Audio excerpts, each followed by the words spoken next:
హల్లెలూయా. యేసుక్రీస్తు నామములో ఈ దహించ ప్రోగ్రాం చూస్తున్న మీ అందరికీ దహించగ్ని మినిస్ట్రీస్ తరపున మా కుటుంబం తరపున హృదయపూర్వక వందనాలు చెల్లిస్తున్నాం.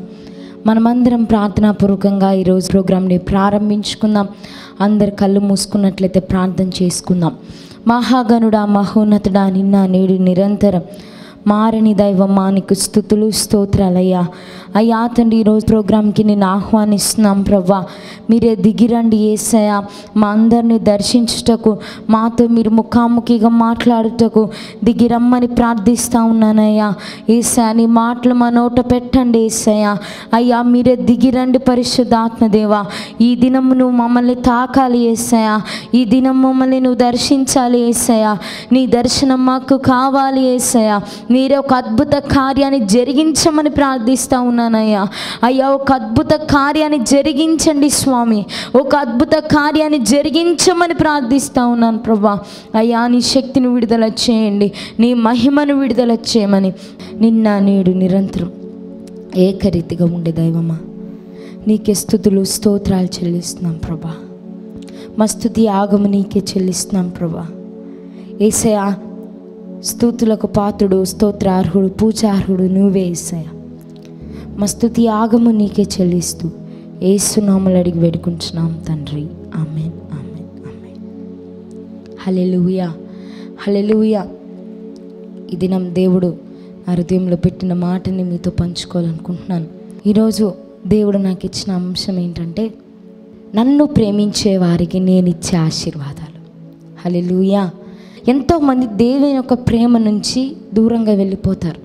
తప్పిపోయిన కుమారుడు చూడండి, తండ్రి ఇంట్లో సమస్తాన్ని పెట్టుకొని, తండ్రి ఇంట్లో తనకు కావలసిన భోజనం, తండ్రి ఇంట్లో తనకు కావలసిన వసతులు, తండ్రి ఇంట్లో తనకి పరిచర్య చేయడానికి పరిచారకులు, ఎంతోమందిని తండ్రి ఇంట్లో పెట్టుకొని తండ్రి ఇంటిని వదిలేసి దూరంగా పారిపోతాడు. ఎందుకు తప్పిపోయిన కుమారుడు అటువంటి డిసిషన్ ఎందుకు తీసుకున్నాడంటే, తండ్రి ఇంట్లో ఉన్న ఆ సంతోషం, ఆ తండ్రి ఇంట్లో ఉండే ఆనందం, ఆ తండ్రి ఇంట్లో ఉండడం ద్వారా వచ్చే ఆశీర్వాదం ఆ తప్పిపోయిన కుమారుడికి తెలియకపోవడమే రీజన్. హల్లెలూయా, హల్లెలూయా. మనం కూడా చాలాసార్లు చూడండి, ప్రభు ప్రేమ నుండి దూరంగా వెళ్ళిపోతాం. ఎప్పుడు ప్రభు ప్రేమ నుంచి దూరంగా వెళ్ళిపోతామంటే, ఆ ప్రభు ప్రేమ ద్వారా వచ్చే ఆశీర్వాదాలు మనకు తెలియకపోవడం ద్వారే. ఈరోజు ప్రభు మీతో స్పష్టంగా మాట్లాడాలనుకుంటున్నాడు. ఆయన ప్రేమించే వారికి ఆయన ఇచ్చే ఆశీర్వాదాలు ఈ లోకంలో అందరికంటే, అన్నిటికంటే మనల్ని ఎక్కువగా ప్రేమించేది ఎవరంటే మన యేసు ప్రభు. హల్లెలూయా, హల్లెలూయా. అసలు ఆయన ప్రేమించు వారికి ఆయన ఇచ్చే ఆశీర్వాదాలే. ఈరోజు 3 విషయాలు చెప్పి నేను నా వాక్య సందేశాన్ని ముగించాలనుకుంటున్నాను. ఈరోజు మార్నింగ్ నుంచి దేవుని దగ్గర ప్రార్థనలో కనిపెడతా ఉన్నప్పుడు ఈ ప్రోగ్రాం కోసం నాకు అస్సలు వాక్యం రావట్లేదు. దేవుడు ఏం చెప్పాలో దేవుడు నాకు చెప్పట్లేదు. నేను చాలా ప్రార్థన చేస్తున్నాను, బైబిల్ చదువుతున్నాను, నేను ఇంకా నా మెసేజ్ నోట్స్ తీసి రిఫర్ చేస్తూ ఉన్నాను, కానీ అస్సలు నాకు వాక్యం అనేది నాకు రావడం లేదు. ఈరోజు కారులో ఉన్నప్పుడు నేను కారులో ప్రార్థన చేసుకుంటా, మా ఇంటి నుంచి మా చర్చ్కి వచ్చేటప్పుడు కారులో నేను భాషల్లో మాట్లాడుతూ ప్రార్థన చేస్తూ వచ్చినప్పుడు దేవుడు నాకు ఈ వాక్య సందేశాన్ని అనుగ్రహించాడు, ఈ వాక్యాన్ని నాకు ఇచ్చాడు. కాబట్టి మనమందరం ఈ వాక్యాన్ని చూద్దాం. రోమా పత్రిక 8వ అధ్యాయం 28వ వచనం చదువుదాం. రోమా 8:28. దేవుణ్ణి ప్రేమించే వారికి అనగా ఆయన సంకల్పము చెప్పున పిలువబడిన వారికి మేలు కలుగుటకై సమస్తమును సమకూడి జరుగుచున్నాయని ఎరుగుదుము. హల్లెలూయా, హల్లెలూయా. మొట్టమొదటిగా ఆయన ప్రేమించే వారికి ఆయన ఇచ్చే ఆశీర్వాదం ఏంటో తెలుసా? వారికి ఏమి జరిగినా అన్నీ ఆయన మేలు కొరకే చేస్తాడు. హల్లెలూయా, హల్లెలూయా. కొన్నిసార్లు మనం దేవుని ప్రశ్నిస్తాం, వై లార్డ్, నాకే ఎందుకు ప్రభా ఈ సమస్యని ఎలా చేసావు? ఎందుకు దేవా నాకే ఈ శ్రమని నువ్వు అనుమతించావు? ఎందుకు నాకే ఇలా జరుగుతుంది? నేను ఎంతో ప్రేమిస్తున్నాను కదా, నేను ఎంతో భక్తిగా జీవిస్తున్నాను కదా. అన్యజనులైన వారు, భక్తిగా లేని వారు, నామకద్ద క్రైస్తవులు ఎంతోమంది వారి భక్తి జీవితంలో వారు సరిగ్గా లేకుండా వారు ఎంతో సంతోషంగా ఉన్నారు. కానీ నేను ఎంతో ప్రేమిస్తూ, ఎందుకు నాకే కష్టం వస్తుంది, నాకే ఎందుకు ఈ బాధలు వస్తున్నాయి, నాకే ఎందుకు ఈ పోరాటం వస్తుందని మనం చాలాసార్లు మనం ప్రశ్నిస్తూ ఉంటాం దేవుణ్ణి. కానీ ఇక్కడ దేవుని వాక్యం రోమా 8:28 దేవుని ఒక వాక్యం చదివిస్తుంది, ఆయన్ని ప్రేమించే వారికి సమస్తము సమకూడి మేలు కొరకే జరుగుతుంది. ఈరోజు నీకు ఏదో చిన్న చిన్న శ్రమలు, ఏదో డబ్బు రావాల్సి ఉంది కానీ డబ్బు రావట్లా, ఏదో పోగొట్టుకున్నట్టు అనిపిస్తూ ఉంది, మనుషులందరూ వదిలేశారు, భయంకరమైన పోరాటం, భయంకరమైన ఇబ్బందులు, జరగవలసిన కార్యాలు ఇంకా జరగకుండా ఆగిపోయి ఉన్నాయి, పోరాటం మీద పోరాటం, దెబ్బ మీద దెబ్బ అని బాధపడుతున్నావేమో. ఈరోజు నువ్వు దేవుని ప్రేమిస్తే నీకు రాబోతున్న కీడు కూడా అది మేలుగా మారిపోతుంది. హల్లెలూయా. దేవుని ప్రేమిస్తే వచ్చే బెనిఫిట్స్ ఏంటో తెలుసా? ఆయన్ని ప్రేమిస్తే నీకు కీడు కూడా అది ఎలాగవుతుందంటే మేలుగా మారిపోతుంది. నీకు వచ్చిన నష్టం ఆశీర్వాదంగా మారిపోతుంది. ఆయన ఏం చేస్తాడంటే నీకు రాబోయే నష్టకాలంలో నుంచి, నీకు వస్తున్న కష్టకాలంలో నుంచి అన్నీ ఆయన నీ మేలు కొరకే జరిగిస్తాడు. ఈరోజు రావాల్సిన ధనం ఆగిపోయిందేమో, ట్రై చేస్తున్న జాబ్ రావట్లేదేమో, ఉద్యోగం పోయిందేమో, చదువులో వెనకబడిపోయి ఉన్నారేమో, ఇంకా నీ ఆర్థిక పరిస్థితి, నీ కుటుంబ పరిస్థితి, కుటుంబంలో మిస్అండర్స్టాండింగ్స్, కుటుంబంలో భయంకరమైన శోధనలు ఎదుర్కొంటున్నావేమో. దేవుని యొక్క కుమార్తెగా, మాటని మోసుకొచ్చిన సేవకురాలిగా మీతో చెప్తున్నాను, ఈరోజు మీరు దేవుని పాదాల చెంత పెడితే, మీ జీవితం దేవుని ప్రేమిస్తే, నువ్వు ప్రేమిస్తే దేవుని హృదయపూర్వకంగా నువ్వు ప్రేమిస్తే, నీకు రాబోయే కీడు, కష్టం, నష్టం అంతా ఆశీర్వాదంగా మారిపోతుంది. నీ కష్టం ఏమవుతుందంటే ఆశీర్వాదంగా మారిపోతుంది. నీ కీడు ఏమైపోతుందంటే ఆశీర్వాదంగా మేలుగా మారిపోతుంది. ఈరోజు నువ్వు దేవుని ప్రేమిస్తే, ఈరోజు నువ్వు నిజంగా దేవుని ప్రేమిస్తే అన్ని విషయాలు మేలు కొరకే జరుగుతాయి. ఈరోజు నువ్వు సెర్చ్ చేస్తున్న ఏ జాబ్ కోసమైతే వెతుకుతున్నావు, జాబ్ రావట్లేదేమో, కానీ నువ్వు దేవుని ప్రేమిస్తే దానికంటే బెస్ట్ జాబ్ని దేవుడు నీకు ఇస్తాడు. ఒక అమౌంట్ కోసం నీకు దానం రావాలి, నీకున్న స్థలం అమ్ముడు పోవాలని వెయిట్ చేస్తున్నావేమో, కానీ నువ్వు దేవుని ప్రేమిస్తే నువ్వు అనుకున్న దానికంటే, నువ్వు ఎక్స్పెక్ట్ చేసిన దానికంటే బియాండ్ యువర్ ఎక్స్పెక్టేషన్స్, నువ్వు ఏమైతే అనుకుంటున్నావో దానికి మించిన కార్యం దేవుడు చేస్తాడు నీ పట్ల. ఈరోజు దేవుని దగ్గర నుంచి మాటను మోసుకొచ్చాను. ఈరోజు ఆయన ప్రేమించేవారు ఎప్పుడు ఆయన విడువడు. ఆయన ఇప్పుడు చూడండి, మనం ఎవరినైనా ఎక్కువగా ప్రేమించామనుకోండి, మనకంటూ ఒక కష్టం వచ్చినప్పుడు మనుషులు అన్నాక ఏం చేస్తారు? వదిలేసి వెళ్ళిపోతారు.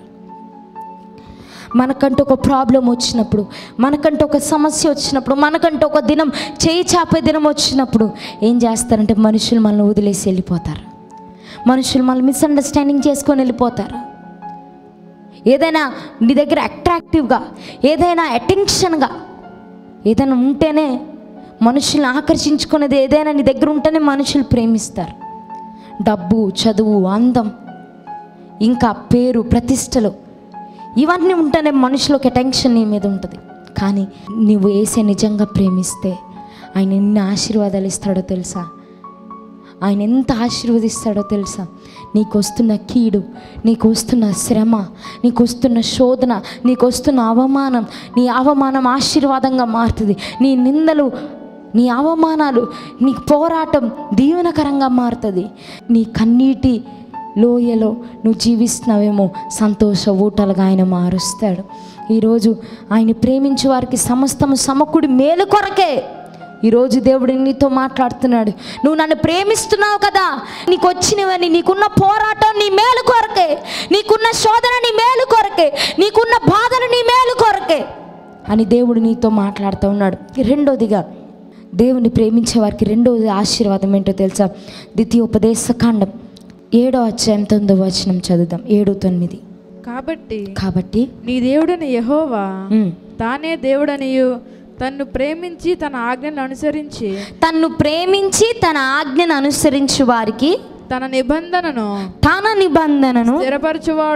స్థిరపరచువాడును 1000 తరముల వరకు కృప చూపువాడు ఆయన. హల్లెలూయా. నువ్వు యేసు ప్రభుని ప్రేమిస్తే, మీరు దేవుణ్ణి ప్రేమిస్తే ఆటోమేటిక్గా ఆయన ఆజ్ఞలు ఏం చేస్తారు? గైకొంటారు. ఆ ప్రేమ ఏం చేస్తుందంటే ఆయన మాటలు వినటానికి, ఆయన చెప్పింది చేయటానికి ప్రేరేపిస్తుంది. ఆయన ప్రేమిస్తూ ఆయన ఆజ్ఞలు గైకొన్న వారికి ఆయన ఏం చేస్తాడంటే 1000 తరముల వరకు కృపను వారిపైన ఉంచుతాడు. ఈరోజు నువ్వు ఆయన ప్రేమిస్తే నీ పైన దేవుని యొక్క కృప ఉంటుంది. ఒక్కసారి దేవుని యొక్క ఫేవర్ నీ పైనకి వచ్చిందనుకోండి, దేవుని యొక్క కృప నీ పైనకి వచ్చిందనుకోండి, దేవుని యొక్క కృప నీ మీద ఉందనుకోండి, మనుషుల దయ కూడా ఆటోమేటిక్గా వచ్చేస్తుంది. ఇప్పుడు దేవుని దయలో నువ్వు వర్ధిల్లితే, దేవుని కృపలో నువ్వు వర్ధిల్లితే ఆటోమేటిక్గా మనుషుల దయ కూడా వచ్చేస్తుంది. కొన్నిసార్లు చూడండి, కొంతమంది ఫేస్ వారి పైన దేవుని యొక్క కృప చాలా ఎక్కువగా ఉంటుంది. కొంతమంది పైన ఆ కృప ఉన్నవారు ఎలా అంటే మనుషుల దగ్గర నుంచి దయను పొందుకుంటారు, ఆటోమేటిక్గా పొందుకుంటారు. ఈరోజు నువ్వు దేవుని ప్రేమిస్తే 1000 తరముల వరకు నీ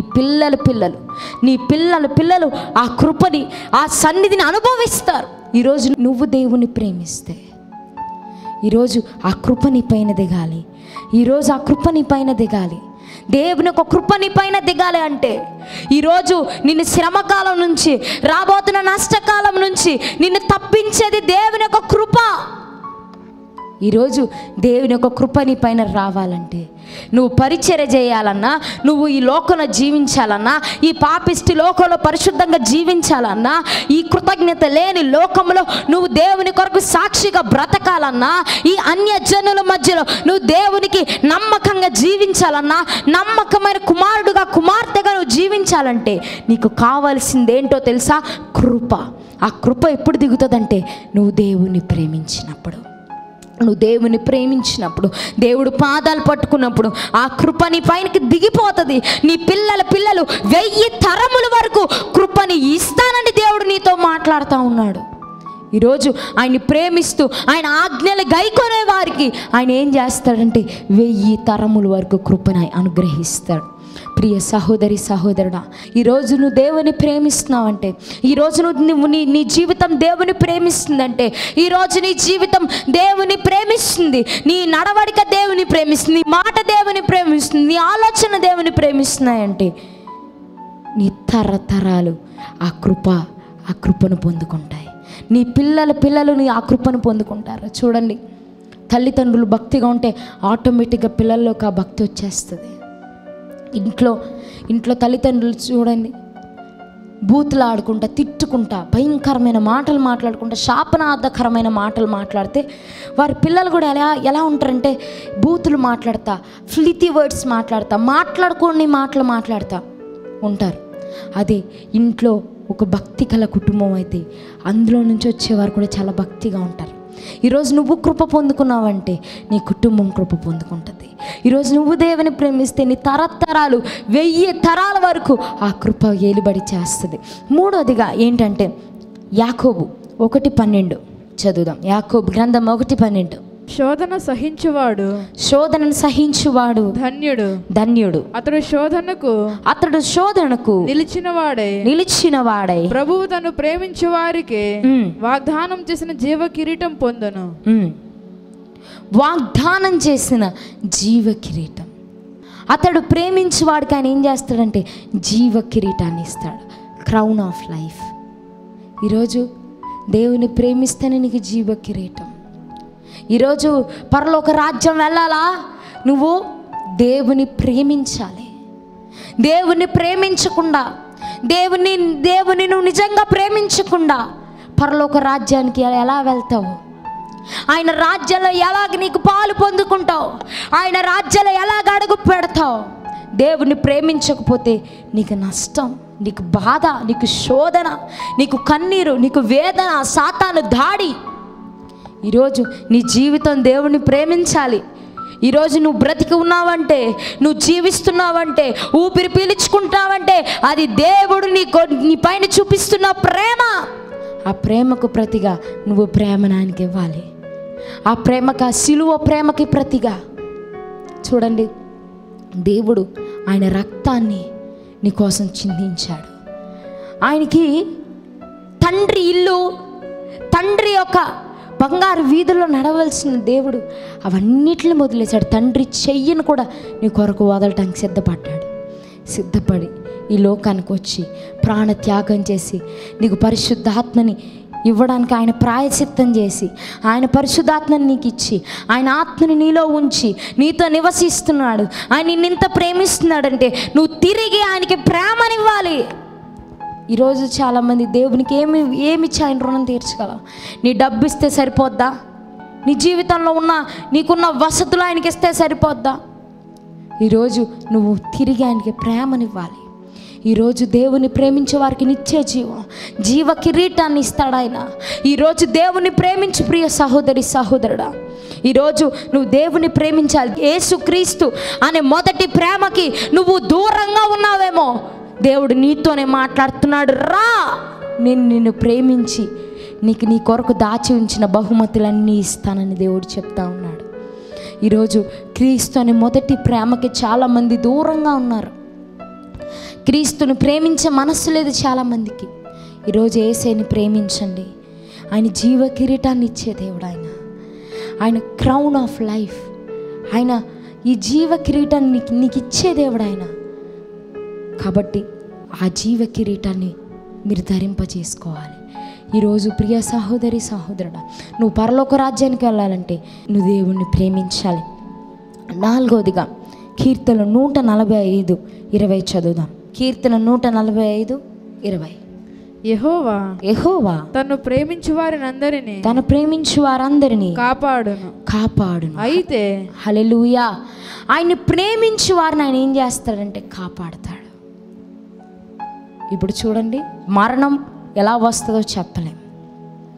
ఈరోజు మరణం వస్తుందా, రేపు వస్తుందా, ఎల్లుండి వస్తుందా, నువ్వు పడుకున్నప్పుడు వస్తుందా, నువ్వు మాట్లాడుతున్నప్పుడు వస్తుందా, నువ్వు తింటున్నప్పుడు వస్తుందా, నువ్వు షాపింగ్కి వెళ్ళినప్పుడు వస్తుందా, నువ్వు బంధువుల ఇంట్లో ఉన్నప్పుడు వస్తుందా, పెళ్ళిలో కూర్చున్నప్పుడు వస్తుందా, పేరెంటాలకు వెళ్ళినప్పుడు వస్తుందా, చావుకి వెళ్ళినప్పుడు వస్తుందా? మరణం చెప్పలేము. మరణం ఎలా వస్తుందంటే చెప్పా పెట్టకుండా దొంగలాగా వస్తుంది. ఈరోజు నిన్ను కాపాడేదేదో తెలుసా? నువ్వు ఆయన్ని ప్రేమిస్తే నువ్వు కాపాడబడతావు. ఈరోజు సాతాను ఎంత విజృంభిస్తున్నాడు, ఎలా మనుషులు చంపుదామా అని చూస్తున్నాడు. ఎంతోమంది సూసైడ్ అటెంప్ట్, ఆత్మహత్యలు చేసేసుకుంటున్నారు. ఎంతోమంది చచ్చిపోతున్నారు. ఎంతోమంది యవన బిడ్డలు దుష్టుడు చేతిలోకి వెళ్ళిపోతున్నారు. చిన్న అబ్బాయి కూర్చొని అన్నం తిని అప్పటి వరకు ఆడుతూ పాడుతున్న అబ్బాయి సడన్గా గుండెపోటు వచ్చి చనిపోయాడు. చిన్న కుర్రోడు, చదువుకుంటున్న అబ్బాయి, స్కూల్కి వెళ్ళే అబ్బాయి. ఈరోజు గుండె హార్ట్ అటాక్స్ అనేవి, గుండెపోట్లు అనేవి ఈ వయసు గల వారికి వస్తాయని లేదు, ఎవరికి పడితే వాళ్ళకి వచ్చేస్తున్నాయి. ధనం ఉన్న వారు చనిపోతున్నారు, ధనం లేని వారు చనిపోతున్నారు. మంచి వైద్యం చేసుకునే శక్తి స్తోమత ఉన్న వాళ్ళు చనిపోతున్నారు, ఏ వైద్యం చేయలేకుండా చచ్చిపోతున్నారు. మరణం సహజం, కానీ నువ్వు దేవుని ప్రేమిస్తే కీడు కూడా నీ దగ్గరికి రాదు. ఆయన కాపాడతాడు నిన్ను. ఈరోజు నేను ఎవరు కాపాడగలరు? మరణం వచ్చేస్తే ఈరోజు నేను ఎవరు కాపాడగలరు? నీ కుటుంబం సంతోషంగా ఉండాలా? నీ కుటుంబం కాపుదల దేవుని యొక్క రెక్కల క్రింద ఉండాలా? అయితే దేవుణ్ణి ప్రేమించాలి. దేవుని ప్రేమించకపోతే దేవుడు ప్రొటెక్షన్ ఎలా ఉంటుంది? నీ ఫ్యామిలీ పైన దేవుని ప్రొటెక్షన్ ఎక్కడి నుంచి వస్తుంది? దేవుడు మీతో సూటిగా మాట్లాడుతున్నాడు. ఆయన ప్రొటెక్షన్ కావాలి ఈరోజు మనకి. ఆయన ప్రొటెక్షన్, అన్ని విషయాలు ఆయన ప్రొటెక్షన్ కావాలి. బయటికి వెళ్ళినప్పుడు ప్రొటెక్షన్ కావాలి. ఎంత యాక్సిడెంట్స్ జరుగుతున్నాయి చూడండి. అలా బయటికి వెళ్ళి కంటి ముందు కనిపించిన వారు ఒక 5 నిమిషాలు పోయాక ఉంటారో ఉండరో తెలియట్లేదు. గ్యారంటీ లేదు నీ లైఫ్కి. ఇప్పుడు నువ్వు కొనుక్కునే వస్తువులకి గ్యారంటీ ఉండొచ్చు, నీ వాడే ఫోన్కి గ్యారంటీ ఉండొచ్చు, నువ్వు యూజ్ చేసే ఏసీకి వారంటీ ఉండొచ్చు, గ్యారంటీ ఉండొచ్చు. నువ్వు ఇంట్లో యూజ్ చేసే వస్తువులకి గ్యారంటీ ఉంటుంది, కానీ నీ లైఫ్కి గ్యారంటీ ఉండదు. నువ్వు ఎప్పుడు చచ్చిపోతావో, ఎప్పుడు ఏ రోగం వస్తుందో, ఎప్పుడు ఏ ప్రమాదం వస్తుందో, ఎప్పుడు ఏ కీడు దాగుతుందో తెలియదు. కానీ నువ్వు దేవుణ్ణి ప్రేమిస్తే అదే నీ లైఫ్కి గ్యారంటీ. దేవుడు ఏం చేస్తాడంటే నిన్ను కాపాడతాడు. నష్టకాలంలో కాపాడుతాడు, శ్రమ కాలంలో కాపాడుతాడు, రాబోతున్న కీడు నుంచి నేను కాపాడుతాడు, రాబోతున్న తెగుళ్ళ నుంచి నేను కాపాడుతాడు. నువ్వు దేవుణ్ణి ప్రేమిస్తే అది నీకు గ్యారంటీ, అదే నీకు ప్రొటెక్షన్, అదే నీకు కాపుదల, అదే నీ లైఫ్కి ఒక కంచె. సాతాను నీ దగ్గరికి కూడా రాలేడు నువ్వు దేవుణ్ణి ప్రేమిస్తే. చివరిగా ఆఖరిగా సామెతలు 8వ అధ్యాయం 21వ వచనం చదువుదాం. నన్ను ప్రేమించు వారిని ఆస్తికర్తలుగా చేయుదును, వారి నిధులను నింపుదును. ఈరోజు చూడండి, ఎంతోమంది క్రైస్తవులు పేదరికంలో, ఎంతోమంది క్రైస్తవులు అప్పుల సమస్యతో, మీరు అప్పుల సమస్యతో పేదరికంతో ఉండడం దేవుని చిత్తం అనుకుంటున్నారా? అదే దేవుడికి ఇష్టం అనుకుంటున్నారా? నువ్వు దేవుని బిడ్డగా దేవుని ఆరాధిస్తున్నావు అంటే ఇరుగు పొరుగు వారు నిన్ను చూసి ఆశ్చర్యపోవాలి. మునుపు వంటి స్థితి ఉండద్దు నీకు. ఈరోజు అప్పుల సమస్య, అప్పుల పోరాటం, ఇంట్లో ఆర్థిక ఇబ్బందులు, తినటానికి కూడా కష్టంగా ఉంది అని దేవుని బిడ్డలు క్రైస్తవులైన వారు చెప్పటం ఎంతో బాధాకరమైన విషయం. ఇది ఎంతో బాధాకరమైన విషయం, ఎంతో కృంగుదలను తీసుకొచ్చే విషయం. ఎందుకంటే మన దేవుడు మనకు అన్నీ ఇచ్చేవాడు. దేవుని బిడ్డలు ఒక పేదరికంలో ఇంకొకరి దగ్గర చేయి చాపే విధంలో ఉండొద్దు. దేవుని వాక్యం సెలవిస్తుంది, నిన్ను తలగానే ఉంచాను, నిన్ను తోకగా ఉంచలేదు, నిన్ను ఇచ్చేవారిగా చేశాను, తీసుకునేవారిగా నేను మిమ్మల్ని చేయలేదని దేవుడే చెప్తున్నాడు. ఈరోజు ఎప్పుడు నీకు ఆశీర్వాదం వస్తుందో తెలుసా? నువ్వు నిజంగా దేవుణ్ణి ప్రేమించినప్పుడు. ఈరోజు ఈ విషయాల్లో మీరు ఒకసారి జ్ఞాపకం చేసుకోండి. ఈరోజు కీడు మీ ఇంటికి వచ్చిందంటే, ఈరోజు ప్రమాదాలు మీ ఇంట్లో చోటు చేసుకుంటున్నాయంటే దేవుని ప్రేమించలేదు. ఒకసారి జూన్ 18 నేను అసలు మర్చిపోలేను నా జీవితంలో. సూర్యాపేట హైదరాబాద్కి వెళ్ళే నేషనల్ హైవే దగ్గర నాకు థామస్ డాడీకి యాక్సిడెంట్ అయింది. ఆ యాక్సిడెంట్లో ఎలా జరిగిందంటే ఇప్పటికి కూడా దాన్ని జ్ఞాపకం చేసుకుంటే చాలా భయం వేస్తుంది. మేము ఎలా బయటకు వచ్చామో మాకు తెలీదు. బస్సు అంతా అరుపులు కేకలు, భయంకరంగా మనిషి అందరూ అరుస్తూ ఉన్నారు, అరుపులు కేకలు. ఆ రోజు ట్రైన్ లేట్ నడుస్తున్నాయి, ట్రైన్ మిస్ అయిందని మేము బస్సులో వచ్చాం. బస్సు తిరగబడిపోయింది. మేము ఎలా బయటకు వచ్చామో తెలీదు, ఎలాగ కాపాడబడ్డామో తెలీదు. అది చూసిన ప్రతి ఒక్కరు ఏమన్నారు తెలుసా? ఎంతమంది చచ్చిపోయారండి. ఆ ఊరిలో ఉన్న వాళ్ళందరూ పరిగెత్తుకుంటూ వచ్చారు. ఎర్లీ మార్నింగ్ జరిగింది. ఆ ఎర్లీ మార్నింగ్ జరగగానే ఆ ఊరిలో ఉన్న వాళ్ళందరూ పరిగెత్తుకుంటూ వచ్చి అడుగుతున్నారు, ఇందులో ఎంతమంది చచ్చిపోయారండి, ఎంతమంది చనిపోయారండి, ఎంతమంది చనిపోయారు? అందరూ అడగడమే, ఎంతమంది చనిపోయారు. కానీ ఒక్క గీత కూడా పడకుండా దేవుడు ఎంత కాచి కాపాడాడో తెలుసా? ఎందుకంటే ఆయన ప్రేమించే వారికి ఆయన ఎప్పుడు నష్టపరచడు. ఆయన ప్రేమించే వారు ఎప్పుడు ఆయన విడిచిపెట్టడు. ఆయన విడుబడి ఎడబాయడు. ఆయన ఈ లోకం వదిలేస్తుంది, కానీ దేవుడు అస్సలు విడిచిపెట్టడు. ఆయన ప్రేమించేవారు ఆ బస్సులో ఉన్నారు కాబట్టి, ఆయన ప్రేమించేవారు ఆ బస్సులో ఆ వాహనంలో ఉన్నారు కాబట్టి అందులో ఉన్న వాళ్ళందరూ ఒక్క ప్రాణ అపాయం రాకుండా దేవుడు కాపాడాడు. ఒక్క ప్రాణ నష్టం జరగకుండా దేవుడు కాపాడాడు. ఎంత నమ్మదగిన వాడు కదా. ఈరోజు మీరు ఏ విషయంలో దేవుని ప్రేమించట్లేదు? అందరూ మీరు ఏసాని నేను ప్రేమిస్తానని ఎంతోమంది చెప్తారు, మాటలు చెప్తారు, పాటలు పాడతారు, ప్రేమిస్తున్నానని. నీ జీవిత విధానం ఆయన ప్రేమించాలి, నీ హృదయంలో నుంచి ఆయన ప్రేమించాలి. ఫస్ట్ ప్రిఫరెన్స్, నీ జీవితంలో ఫస్ట్ ప్రయారిటీ ఎవరికి ఇవ్వాలో తెలుసా? యేసేకి ఇవ్వాలి. అదే ఆయన్ని ప్రేమిస్తున్నట్టు. బలులు అర్పించట కంటే ఆయన మాట వినటం ఎంతో శ్రేష్టం. ఈరోజు ఆయన ప్రేమిస్తేను ఆయన మాట విని ఆయనకి లోబడి జీవించండి. మీకోసం చిన్న ప్రార్థన చేస్తాను, కళ్ళు మూసుకోండి.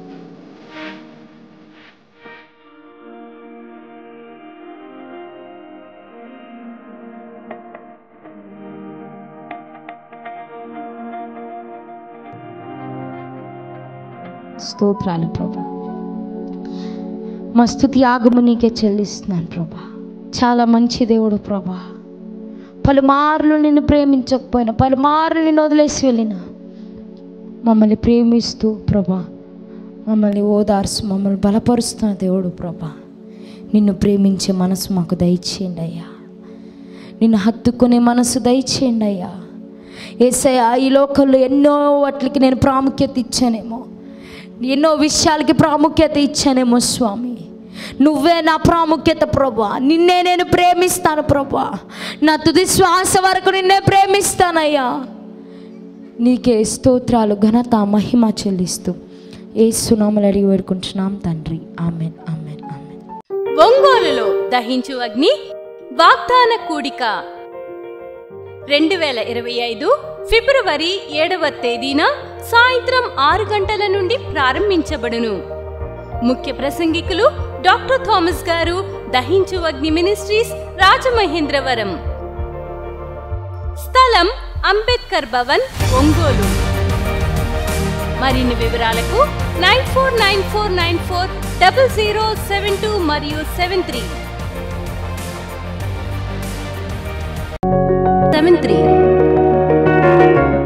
కాకినాడలో దహించు అగ్ని వాగ్దాన ఆశీర్వాద కూడిక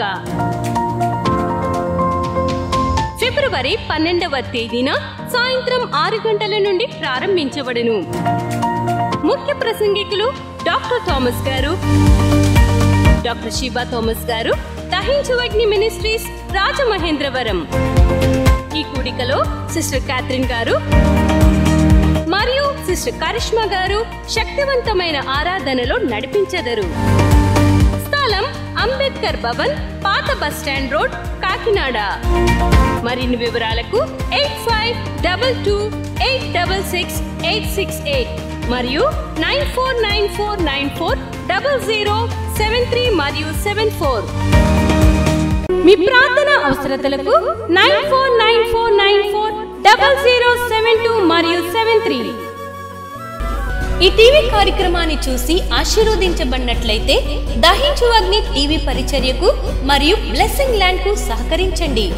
దహించు Agni trust current account number 357222444370, State Bank of India, main branch, Rajamahendravaram. My address doctor Thomas, Dahinchu Agni ministries, తుమ్మలోవా, Rajamahendravaram.